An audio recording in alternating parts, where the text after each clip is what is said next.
이제와 후회해도 소용없어. 지금 생각해도 어이가 없어서 웃음이 나올 정도예요. 손자를 위해서라는 말 한마디에 제가 평생 살던 집을 선뜻 내어줬는데 알고 보니 그건 새빨간 거짓말이었거든요. 65년을 살면서 이렇게 통쾌한 복수를 해본 적은 처음이에요. 베트남 여행 간 사이에 집을 팔아버리고 모든 짐을 원래 있던 곳으로 돌려보냈죠. 그들이 공항에서 돌아와 현관문 앞에 섰을 때의 그 표정이란 상상만 해도 속이 시원하답니다. 어떻게 이런 일이 일어났냐고요? 천천히 들려드릴게요. 제 이야기가 여러분께 작은 교훈이 되었으면 좋겠어요. 착한 것과 바보는 다르다는 것, 그리고 가족이라는 이름으로 이용당해서는 안 된다는 것을요. 저는 일산에 살고 있는 65세 김선이에요. 저희 아들 준수는 제가 35세에 어렵게 얻은 늦둥이 아들이에요. 젊은 시절 결혼은 일찍 했지만 아이가 좀처럼 생기지 않았거든요. 병원도 다니고 별의별 방법을 다 써봤지만 소용이 없었어요. 한참을 기다리다가 이제는 포기해야 하나 싶었을 때 기적처럼 찾아온 소중한 아들이었답니다. 임신 소식을 들었을 때의 그 기쁨이란 지금도 생생해요. 남편과 함께 얼싸안고 울었던 기억이 나요. 그렇게 간절히 바라던 아이였으니까요. 남편은 준수가 17살이 되던 해 지병으로 세상을 떠났어요. 갑작스러운 일이었죠. 병원에서 6개월이라던 시한이 3개월 만에 찾아왔어요. 그때부터 저는 혼자서 준수를 키워야 했어요. 쉽지 않은 시간이었지만 준수는 정말 착한 아이였어요.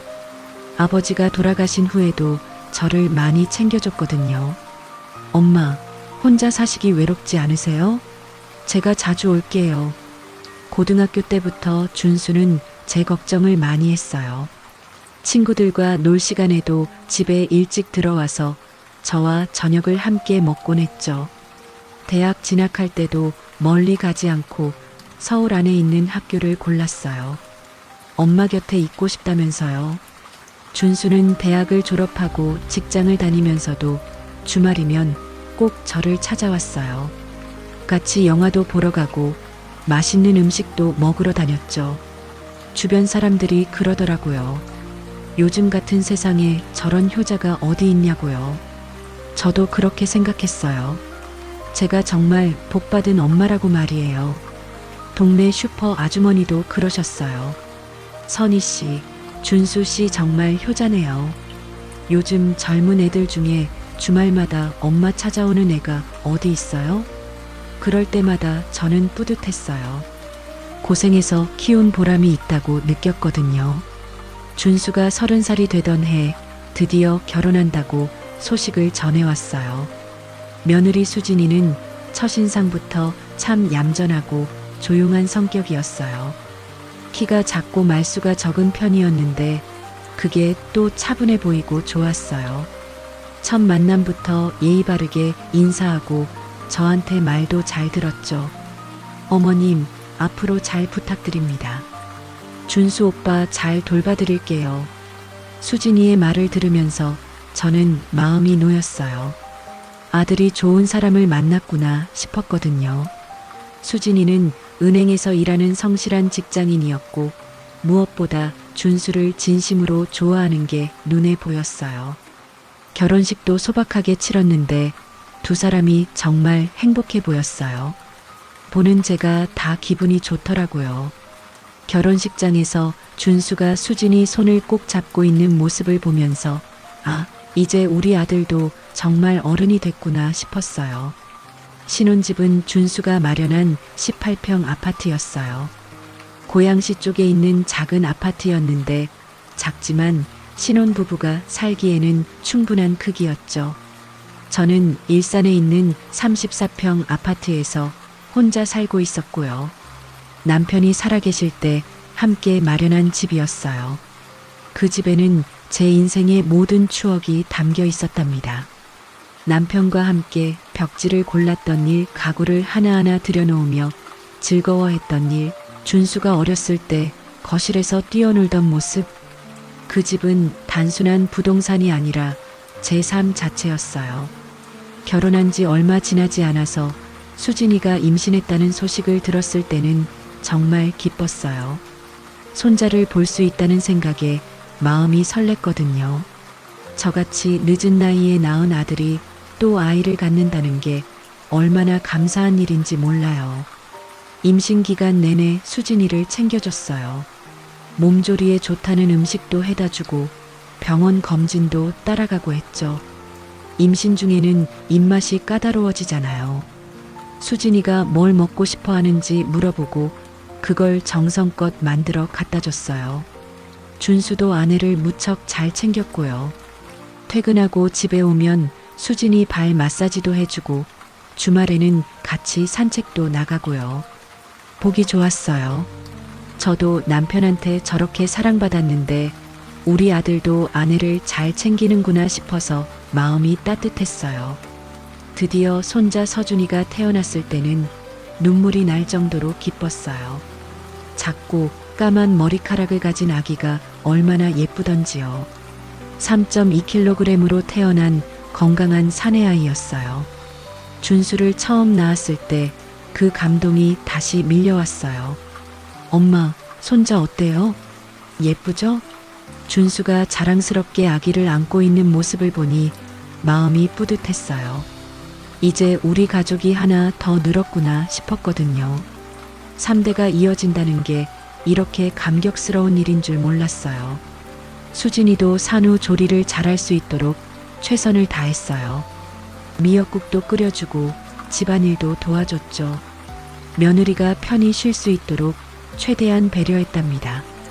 산후조리원에서 나온 후 2주 동안은 거의 매일 수진이네 집에 가서 집안일을 도왔어요. 빨래도 하고 청소도 하고 밥도 해주고 수진이는 아기 돌보는 것만 집중하면 되도록 해줬죠. 어머님 정말 감사해요. 어머님 아니었으면 어쩔 뻔했어요. 수진이가 고마워하는 모습을 보면서 저도 기분이 좋았어요. 서준이가 태어난 지 2달쯤 지났을 때였어요. 준수가 갑자기 심각한 표정으로 저를 찾아왔어요. 엄마, 상의드릴 일이 있어서 왔어요. 뭔가 중요한 이야기인 것 같아서 저도 긴장했어요. 혹시 무슨 문제라도 생겼나 싶었거든요. 준수의 표정이 평소와 달리 굳어 있었어요. 무슨 일이니, 준수야? 어디 아픈 데라도 있니? 아니에요, 엄마. 사실은 집 때문에 고민이 좀 있어요. 준수는 머뭇거리면서 말을 꺼냈어요. 18평 집에서 아기와 함께 살기가 너무 좁다는 거였어요. 아기 용품들이 늘어나니까 공간이 부족하다는 거죠. 유모차, 아기 침대, 수유 쿠션, 기저귀 보관함. 확실히 물건들이 많이 늘어났을 거예요. 엄마, 혼자 34평에서 사시는 게 너무 넓지 않으세요? 저희는 3명이니까 더 넓은 공간이 필요하고요. 준수의 말을 듣고 보니 일리가 있었어요. 저 혼자 살기에는 확실히 넓은 편이었고 신혼 부부에게는 좁을 수 있겠다는 생각이 들었거든요. 실제로 34평 아파트에서 혼자 지내다 보면 방 2개는 거의 사용하지 않았어요. 그래서 어떻게 하고 싶은데 엄마 집이랑 저희 집이랑 바꿔서 살면 어떨까요? 물론 명의는 그대로 두고 그냥 살기만 바꾸는 거예요. 명의는 그대로 둔다는 말에 저는 조금 안심이 됐어요. 집을 아예 주는 건 아니고 그냥 서로 살 곳만 바꾸자는 거니까요. 저는 잠시 생각해 봤어요. 손자를 위해서라면 못할 게 뭐가 있겠어요? 게다가 준수가 말하는 것도 맞는 것 같았고요. 서준이가 넓은 공간에서 기어다니고 나중에 걸음마 배우고 뛰어놀 수 있으면 좋을 것 같았어요. 그래, 좋은 생각이네. 서준이가 넓은 곳에서 뛰어놀 수 있으면 좋겠다. 제 대답을 들은 준수의 얼굴이 환해졌어요. 수진이도 옆에서 고맙다고 인사했죠. 어머님, 정말 감사해요. 서준이 때문에 걱정이 많았는데 이렇게 해주시니까 마음이 놓여요. 수진이의 말을 들으니 저도 기분이 좋았어요. 가족끼리 서로 도우며 사는 게 당연한 거라고 생각했거든요. 그리고 무엇보다 손자가 좋은 환경에서 자랄 수 있다면 제가 조금 불편하더라도 괜찮다고 생각했어요. 이사 준비를 하면서도 마음이 설렜어요. 손자가 넓은 집에서 건강하게 잘 자랄 생각을 하니까 기뻤죠. 34평 아파트는 햇볕도 잘 들고 놀이터도 가까워서 아이 키우기에 정말 좋은 환경이었거든요. 남향이라 거실이 항상 따뜻했고 놀이터까지는 걸어서 2분이면 갈 수 있었어요. 준수와 수진이도 무척 고마워했어요. 이사하는 날에도 계속 감사하다고 말했죠. 엄마, 정말 고마워요. 저희가 나중에 꼭 보답할게요. 무슨 보답? 가족끼리 이런 것 가지고. 이사 당일에는 준수가 이삿짐 센터도 불러주고 제 짐을 18평 집으로 옮기는 것도 다 도와줬어요. 엄마, 여기 짐 무거우니까 제가 들게요. 엄마, 이거 어디에 놓을까요? 그렇게 세심하게 챙겨주는 모습을 보면서 역시 우리 아들이 효자라는 생각이 들었어요. 그때만 해도 저는 정말 행복했어요. 착한 아들과 며느리, 그리고 예쁜 손자와 함께하는 미래를 그려보고 있었거든요. 명절 때는 우리 집에서 다 같이 모여서 떡국도 끓여 먹고 서준이가 크면 같이 놀이터도 가고 주말마다 외식도 하고 그런 상상을 하면서 행복해했어요. 18평 아파트도 저 혼자 살기에는 충분했고 관리하기도 편할 것 같았어요. 청소할 공간도 줄어들었고 난방비도 절약될 것 같았죠. 하지만 이것이 제 인생 최대의 실수가 될 줄은 그때는 꿈에도 몰랐답니다. 이사를 마치고 새로운 환경에 적응하는 것은 생각보다 어렵지 않았어요. 18평 아파트는 확실히 관리하기 편했거든요. 청소할 공간도 줄어들었고 혼자 살기에는 딱 적당한 크기였죠. 무엇보다 손자 서준이가 넓은 집에서 잘 자라고 있다는 생각에 마음이 뿌듯했어요. 가끔 준수한테 전화해서 안부를 물어보면 항상 좋은 소식만 들려왔거든요. 엄마, 서준이가 요즘 뒤집기 연습하고 있어요. 넓은 거실에서 마음껏 굴러다닐 수 있어서 좋아해요. 준수의 목소리에서 아버지가 된 기쁨이 느껴졌어요. 저도 덩달아 기분이 좋아졌고요. 이사한 지 한 달쯤 지났을 때 수진이가 직접 찾아왔어요. 서준이를 유모차에 태우고 왔는데 아기가 한 달 사이에 부쩍 자란 것 같았어요. 얼굴도 더 동그래지고 눈도 더 또렷해진 것 같았어요. 어머님, 안녕하세요. 서준이 얼굴 보여드리려고 왔어요. 어머, 우리 서준이 왔구나. 할머니가 얼마나 보고 싶었는지 몰라. 서준이를 안아보니 정말 예뻤어요. 눈이 준수를 닮아서 또렷하고 웃는 모습이 천사 같았죠. 아기 특유의 보송보송한 냄새도 좋았어요. 이런 손자를 위해서라면 뭐든지 해줄 수 있겠다는 생각이 들었어요. 어머님, 정말 감사해요. 덕분에 서준이가 넓은 집에서 편하게 지내고 있어요. 수진이도 예전보다 밝아 보였어요. 육아 스트레스가 많이 줄어든 것 같았거든요. 표정도 한결 편안해 보이고 말투도 여유로워졌어요. 그런데 어머님은 여기서 불편하지 않으세요? 전에 집보다 훨씬 작잖아요. 아니야, 전혀. 오히려 청소하기도 편하고 좋더라. 나 혼자 살기에는 이 정도면 충분해. 실제로 그랬어요.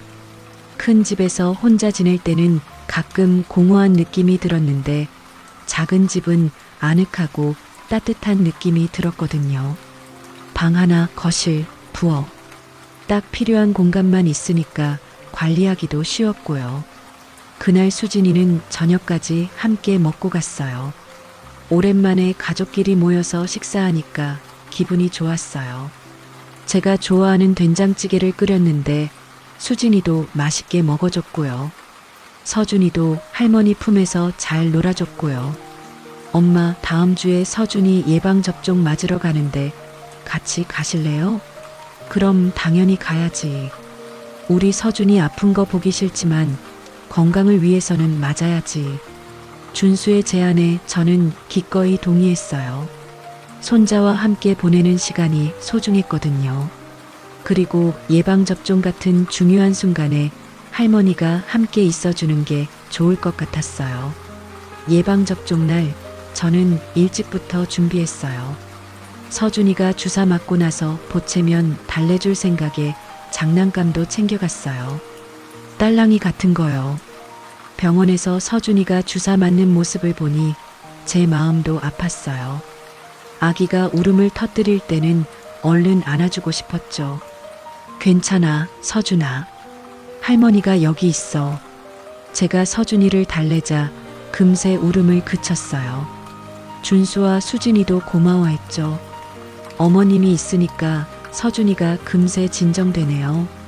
역시 할머니 손은 약손이야. 그런 말들을 들으니 뿌듯했어요. 손자에게 도움이 되는 할머니가 되고 있다는 생각이 들었거든요. 하지만 집을 바꾼 지 석 달이 지나면서 조금씩 이상한 신호들이 느껴지기 시작했어요. 처음에는 단순히 새 환경에 적응하느라 바쁜 거라고 생각했는데 시간이 갈수록 뭔가 달라진 게 느껴졌거든요. 예전에는 준수가 일주일에 두세 번은 안부 전화를 했는데 이제는 일주일에 한 번 정도로 줄어들었어요. 전화 통화 시간도 예전보다 짧아졌고요. 예전에는 30분, 1시간씩 통화하곤 했는데 이제는 5분도 안 돼서 끊을 때가 많았어요. 엄마, 요즘 어떻게 지내세요? 응, 잘 지내고 있어. 준수야, 서준이는 어때? 서준이도 잘 크고 있어요. 요즘 바빠서 전화 자주 못 드려서 죄송해요. 괜찮다, 괜찮아. 바쁜 거 이해해. 준수의 목소리가 예전만큼 따뜻하지 않다는 느낌이 들었지만 저는 그냥 육아 때문에 피곤한 거라고 생각했어요. 갓난아기 키우는 게 얼마나 힘든 일인지 알고 있었거든요. 밤에 잠도 제대로 못 자고 낮에도 쉴 틈이 없으니까요. 더 이상하게 느껴진 건 제가 서준이 보러 가겠다고 할 때였어요. 예전에는 언제든 환영이었는데 이제는 뭔가 핑계를 대면서 만류하는 일이 많아졌죠. 엄마, 이번 주말에 서준이 보러 갈까? 아, 이번 주말은 서준이 예방접종 때문에 시간 내기가 좀 힘들 것 같아요. 다음 주에 오시면 어떨까요? 그래, 그럼 다음 주에 갈게. 하지만 다음 주에 연락하면 또 다른 이유가 있었어요. 이번에는 수진이가 몸살기가 있어서 서준이한테 옮길까봐 걱정돼요. 그 다음 주에는 또 다른 핑계가 나왔어요.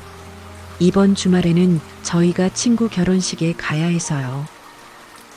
그럼 서준이는 누가 봐? 시터 선생님이 와서 봐주실 거예요.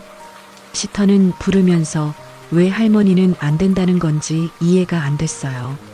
하지만 저는 괜히 섭섭한 티를 내고 싶지 않아서 그냥 그래, 알았어 하고 말았어요. 처음에는 정말 그런 줄 알았어요. 아기가 있는 집에서는 조심해야 할 게 많으니까요. 하지만 이런 일이 계속 반복되니까 이상하다는 생각이 들기 시작했어요.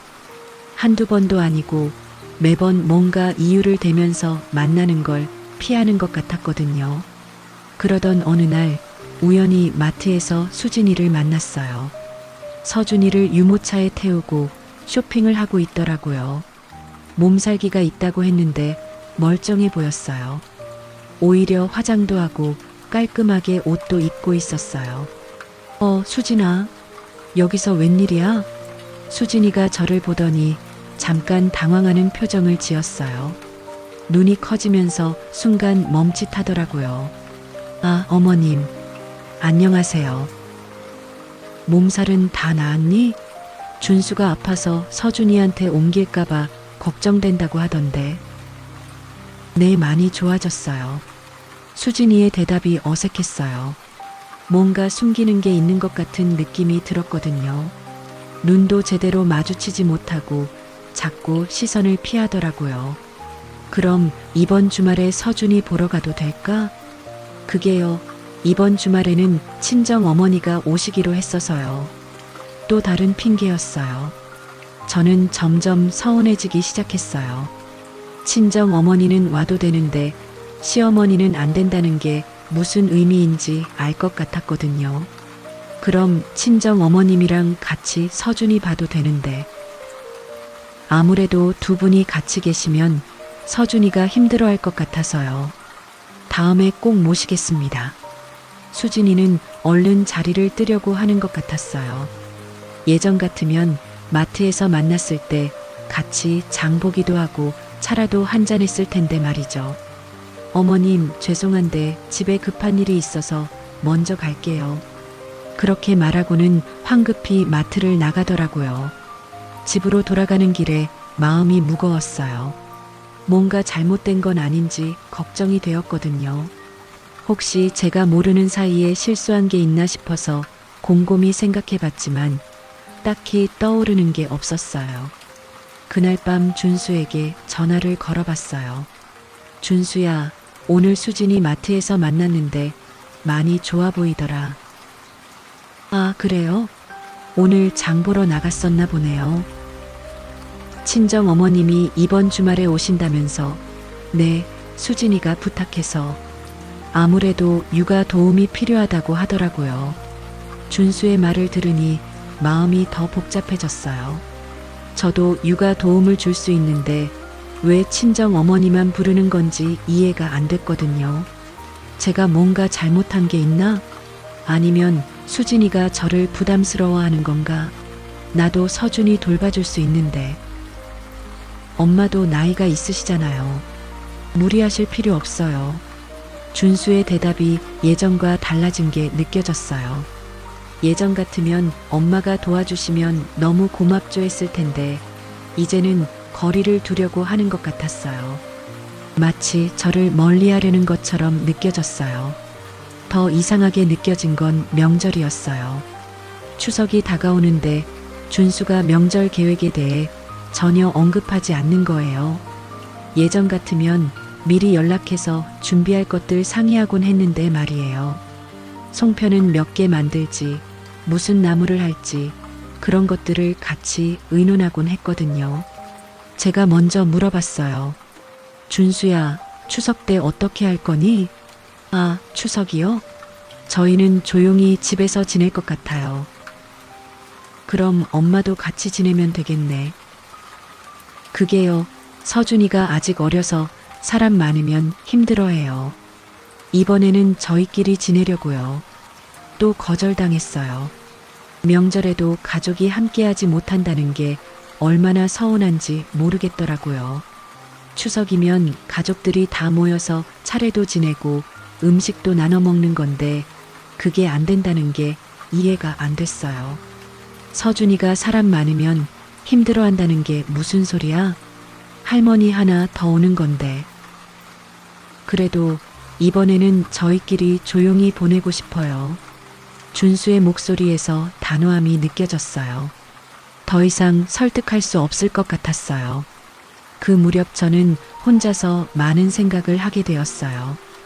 혹시 제가 집을 바꿔준 것 때문에 준수와 수진이가 부담을 느끼는 건 아닌지, 아니면 제가 너무 자주 연락하거나 만나려고 해서 부담스러워하는 건 아닌지 말이에요.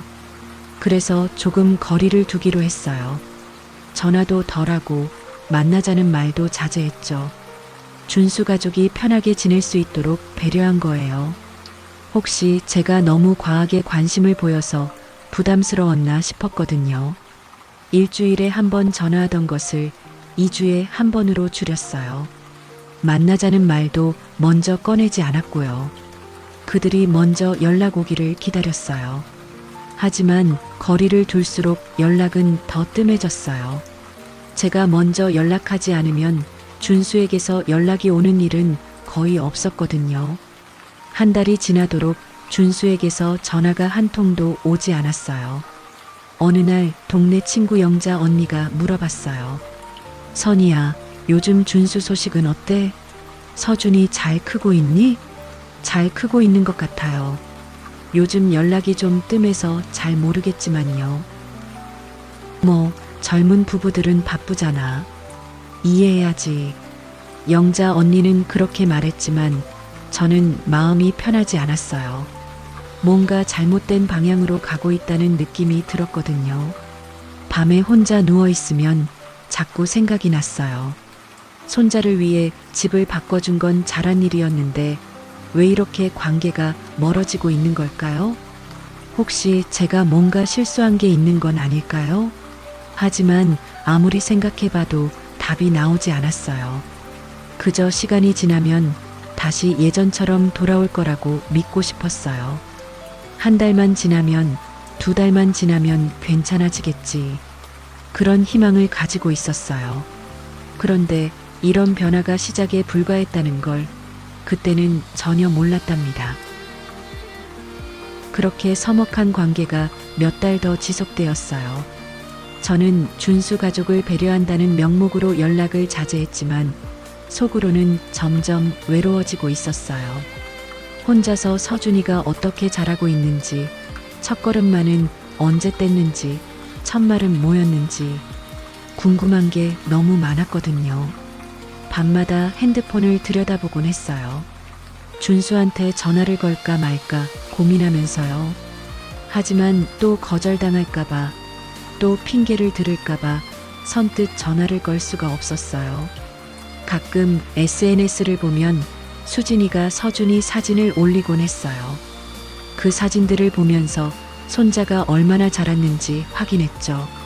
댓글을 달까 하다가도 괜히 부담스러울까봐 그냥 좋아요만 누르고 말았어요. 어느 날은 영자 언니가 물어봤어요.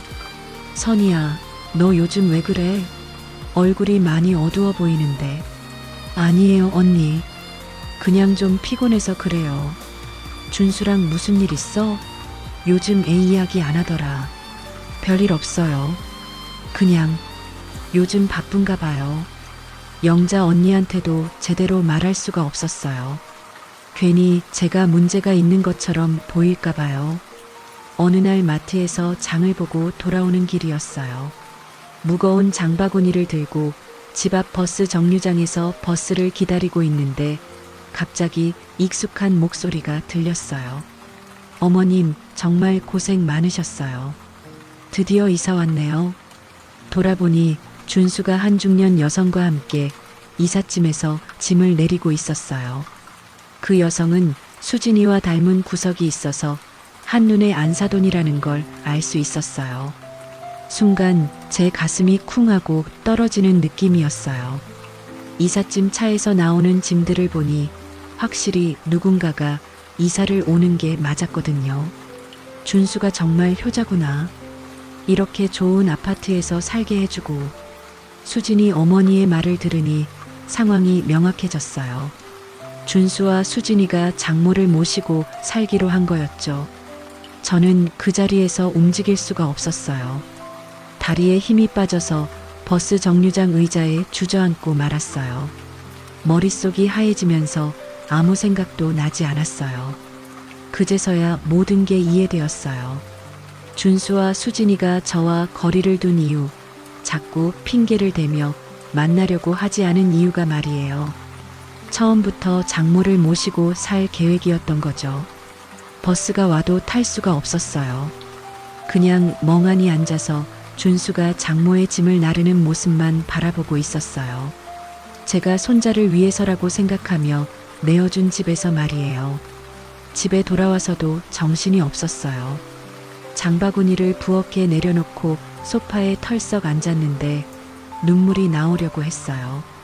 하지만 울기에는 너무 어이가 없었어요. 그날 밤 잠을 이룰 수가 없었어요. 자꾸만 생각이 났거든요. 준수가 집을 바꾸자고 했을 때 서준이 때문이라고 했던 말들이요. 엄마, 혼자 34평에서 사시는 게 너무 넓지 않으세요? 저희는 3명이니까 더 넓은 공간이 필요하고요. 3명이 아니라 4명이었던 거죠. 처음부터 장모까지 포함해서 계산한 거였어요. 다음 날 아침 일찍 준수에게 전화를 걸었어요. 더 이상 모른 척 할 수 없었거든요. 준수야, 어제 안 사돈 이사 오시는 거 봤어.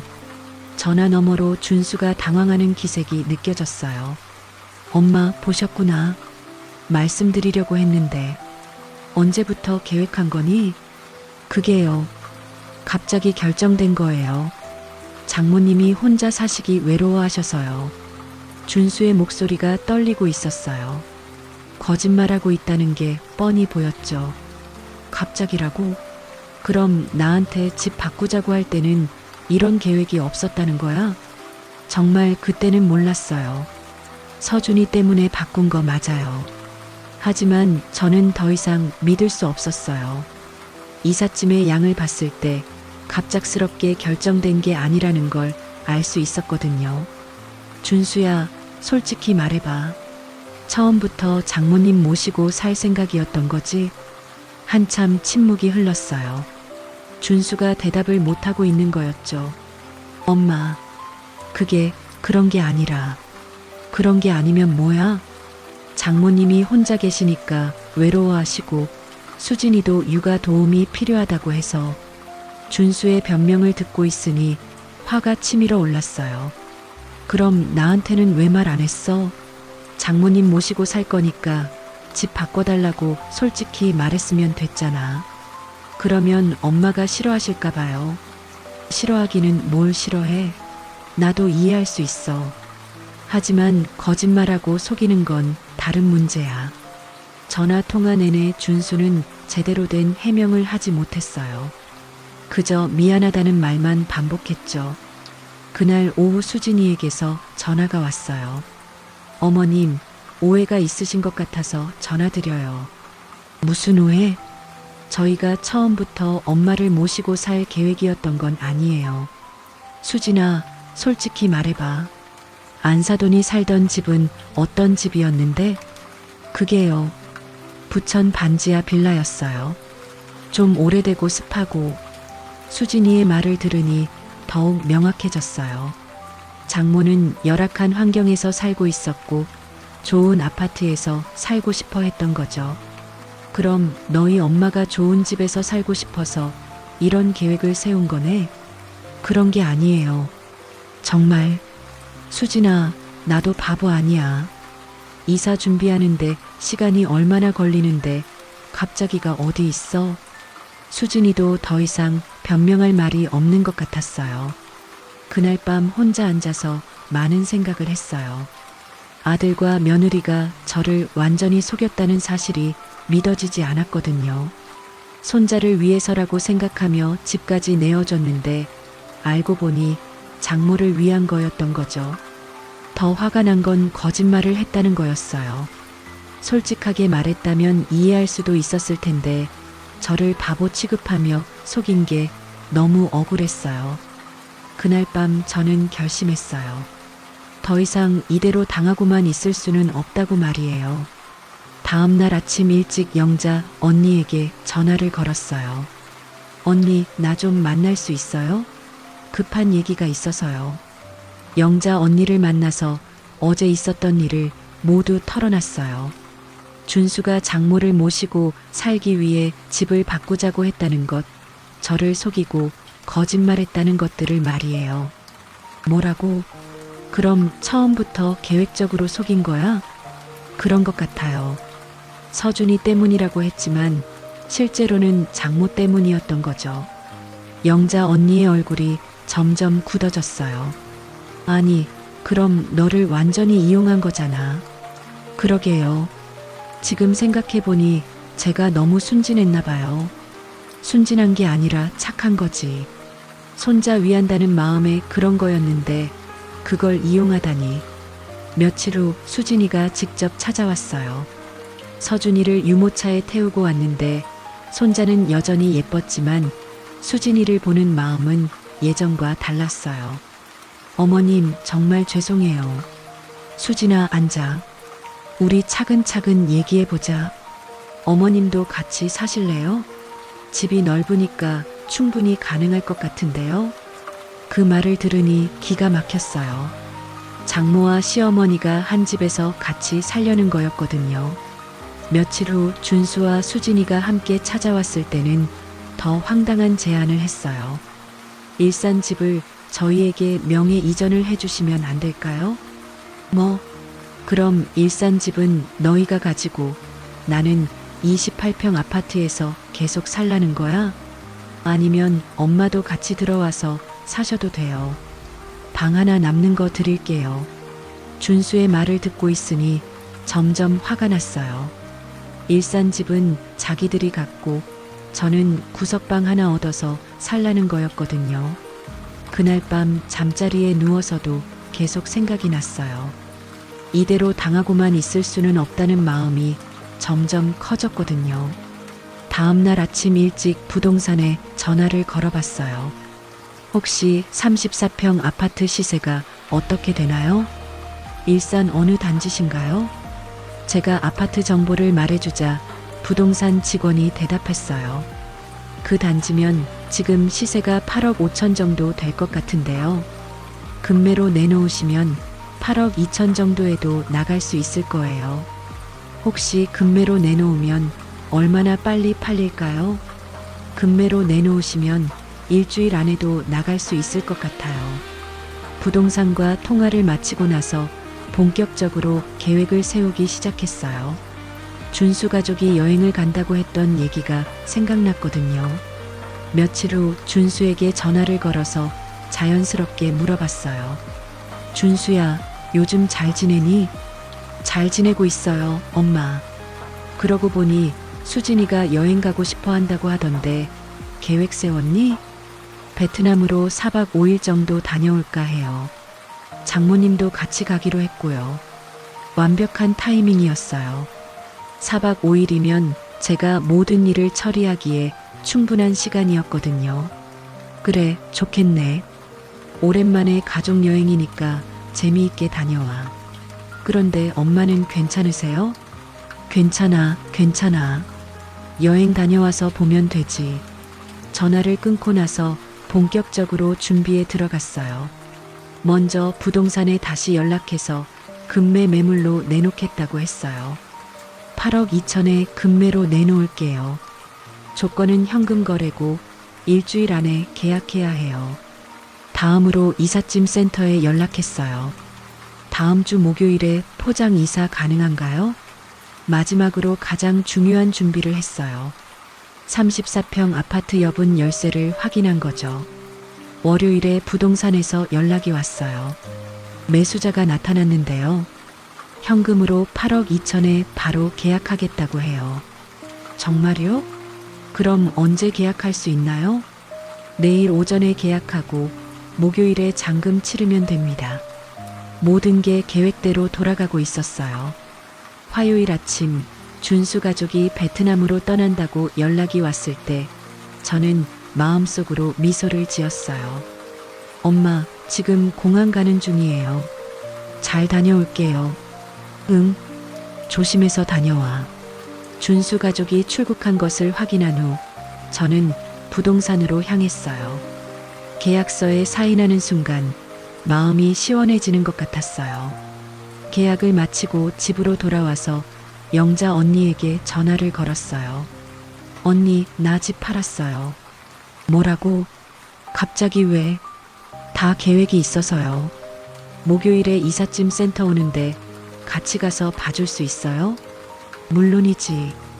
영자 언니도 제 계획을 듣고 나서는 통쾌해했어요. 목요일 아침 일찍 영자 언니와 함께 34평 아파트로 향했어요. 여분 열쇠로 문을 열고 들어가니 준수 가족의 흔적들이 곳곳에 보였어요. 거실에는 수진이 어머니 것으로 보이는 운동기구가 놓여 있었고 작은 방에는 안사돈의 침대와 옷장이 있었어요. 선이야, 이거 봐. 정말 장모를 위해서 집 바꾼 게 확실하네. 영자 언니가 화를 내는 것을 보니 제가 잘못 생각한 게 아니라는 확신이 들었어요. 이삿짐 센터 직원들이 도착해서 짐을 포장하기 시작했어요. 모든 짐을 다 포장해 주세요. 하나도 남기지 말고요. 이 짐들을 어디로 가져다 드릴까요? 부천의 삼정 빌라로 가져다 놓으시면 돼요. 오후에 빌라에 도착해서 짐들을 모두 내려놨어요. 1층 작은 빌라 앞에 34평.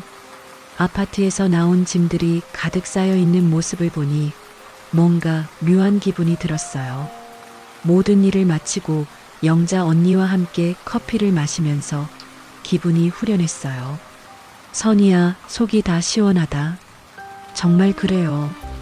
이제 진짜 자유로워진 기분이에요. 토요일 저녁 준수에게서 첫 번째 전화가 왔어요. 엄마, 큰일 났어요. 집 문이 안 열려요. 문이 안 열린다고? 비밀번호를 잘못 누른 거 아니야? 아니에요. 그리고 집안이 텅 비어 보여요. 그거 내가 집 팔아버렸거든. 뭐라고요? 집을 팔았다고요? 응, 맞아. 8억 2천에 팔았어. 그럼 저희 집은 어디 있어요? 그거 다 수진이 엄마 빌라 앞에 갖다 놨어. 원래 살던 곳으로 돌려보낸 거지. 엄마, 이게 무슨 일이에요? 미리 말씀도 안 하시고. 미리 말하라고? 너희들이 나한테 미리 말했니? 장모 모시고 살 거라고. 전화를 끊고 나서 기분이 정말 상쾌했어요. 그날 밤 준수와 수진이 그리고 안사돈으로부터 총 20통이 넘는 전화가 왔어요. 하지만 저는 받지 않았어요. 다음 날 일요일 아침 준수가 직접 찾아왔어요. 얼굴이 완전히 초췌해져 있었어요. 엄마, 제발 한 번만 더 기회를 주세요. 준수야, 이미 끝난 일이야. 새 집주인이 다음 주에 이사 온다고 하더라. 그럼 저희는 어떻게 하라는 거예요? 너희들이 알아서 해야지. 다시 18평 집으로 들어가던지. 서준이는 어떻게 해요? 서준이 걱정은 부모인 너희들이 하는 거야. 그날 오후 안사돈이 찾아왔어요. 솔직히 말해서 이번 일은 우리 수진이가 잘못했어요. 그렇다고 이렇게까지 하실 필요는 없었잖아요. 잠깐만요. 짐을 내다 버렸다고요? 제가 안사돈 원래 집 앞에 갖다 드렸는데요. 그게 그렇게 다를 게 뭐가 있어요? 많이 다르죠. 버린 것과 원래 자리에 갖다 놓은 건 완전히 다른 거예요. 그리고 사돈, 애초에 이 모든 일의 시작이 사돈이 좋은 집에서 살고 싶어서였던 거 아니에요? 안사돈의 얼굴이 붉어졌어요. 그렇다고 해서 이렇게 복수를 하시는 게 옳은 일인가요? 복수요? 이건 복수가 아니에요. 제가 받은 만큼 돌려준 거예요. 그날 안사돈이 돌아간 후 저는 여행사에 전화를 걸었어요. 유럽 여행 상품 중에 가장 좋은 걸로 예약하고 싶어요. 몇 분이서 가실 건가요? 저 혼자요. 15일 정도로 길게 가고 싶어요. 집 한 돈으로 이제 제가 하고 싶었던 모든 걸 할 수 있게 되었어요. 한 주가 지나고 준수에게서 마지막 전화가 왔어요. 엄마, 정말 마지막으로 한 번만 더 생각해 주세요. 준수야, 이미 끝난 일이야. 나한테 해준 만큼 해줬을 뿐이란다. 다음 주에 유럽으로 떠나는 비행기표를 들고 있으니까 정말 자유로운 기분이었어요. 그동안 아들과 며느리 눈치 보면서 살았는데 이제는 정말 제 마음대로 살 수 있게 된 거죠. 영자 언니가 공항까지 배웅 나와줬어요. 선이야, 정말 잘했어. 앞으로는 내 인생을 위해서 살아. 고마워요. 언니, 이제 정말 자유네요. 비행기에 앉아서 창밖을 보니까 마음이 정말 후련했어요. 65년을 살면서 이렇게 속 시원한 일은 처음이었거든요. 준수와 수진이는 결국 18평 아파트로 들어가 지내고 있다는 소식을 들었어요. 물론 안사돈과 함께요. 하지만 이제는 더 이상 그 문제는 제가 상관할 일이 아니었어요. 저는 이제 정말 제 인생을 위해서 살기로 했거든요. 아들은 결혼하면 남이 된다는 말이 정말 맞는 것 같아요. 여러분도 저처럼 이용당하지 마시고 자신을 소중히 여기면서 사세요. 나에게 해준 만큼만 돌려주는 것. 그게 세상 사는 지혜인 것 같습니다. 항상 건강하시고 행복하세요.